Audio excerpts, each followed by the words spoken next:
You can get attention with short form content. Short form content is great at getting attention, but it's hard to have massive, transformative, paradigm shifting, changing impact with short form content. Now, here's the flip side of it, okay? So I just got back from Dubai. Good place to visit, but I wouldn't want to live there, right? But I was with a client who we reached 500,000+ people on this launch that we did. 500,000? Yeah, 500,000, right? He would do the presentation, then I would come in and do the closing and the sales pitching. It was an interesting experience. So we projected in the launch going in the numbers. We're like, if we can close 1.5% of people that we reach on 500,000, right?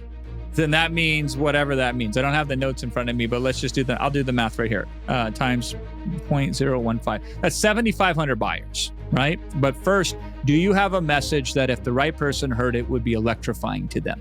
If you do, then we're good. Let's start there.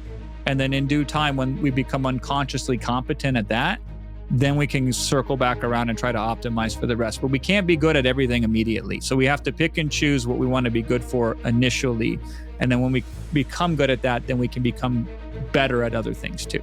What is the best format for a novice to create their presentation with? The one that will get it done the fastest and in front of the audience quickest, right? So if you say, hey, listen, I hate slides. I'm really good speaking straight to camera. Go. Let's do that. Sure. Let's start there, right? If you're somebody who's like, I don't want to be on camera at all and I hate a live audience, then we make it an automated webinar, right? Sure. We can talk objective best, but if you're not using it, then it doesn't matter if it's objectively the best or not. We want subjective best because any webinar is better than no webinars. Before you get good, just get going. How much focus should be spent on like audience drop off in that process? Minimal, right? It's who leaves isn't as important as who stays. Sure. So at first we say, who cares if they leave? Let's serve who stays and let's see how well we do. Now, if nobody buys, then we got a problem.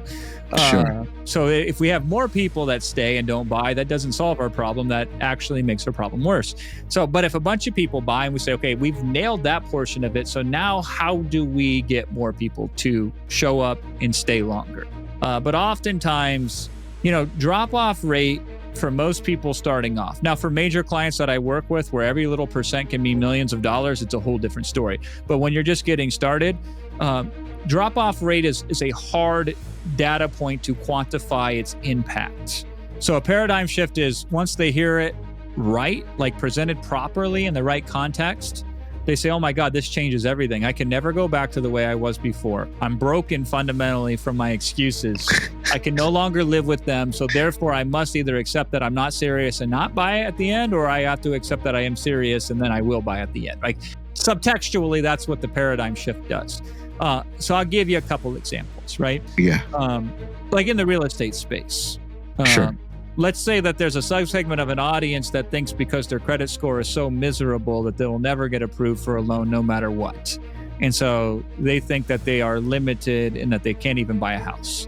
And then you can get on there and do a training that shows them how this is actually not a constraint and that there's a whole opportunity for them that they didn't even know exists through some sort of creative way of financing that is not known to many people. So this one big excuse constraint that has held them back before is no longer valid. So then they have to decide, do I really want to buy a house or am I not serious about it? As I said, hey, listen, when you were younger, your parents gave you a piece of advice was good, but they didn't put an expiration date on it. And they said, don't talk to strangers. And that was good when you were growing up, but here you are a full grown adult and you're still afraid to talk to strangers, which is a problem because how are you going to make new friends? And if you're single, how are you going to find the love of your life? And how are you going to have connections if you are afraid to talk to strangers? And think of all the beautiful people in your life who are now close to you, who are at one point in time a stranger. Yes. So that's the setup. So I'm going to ask you to talk to strangers.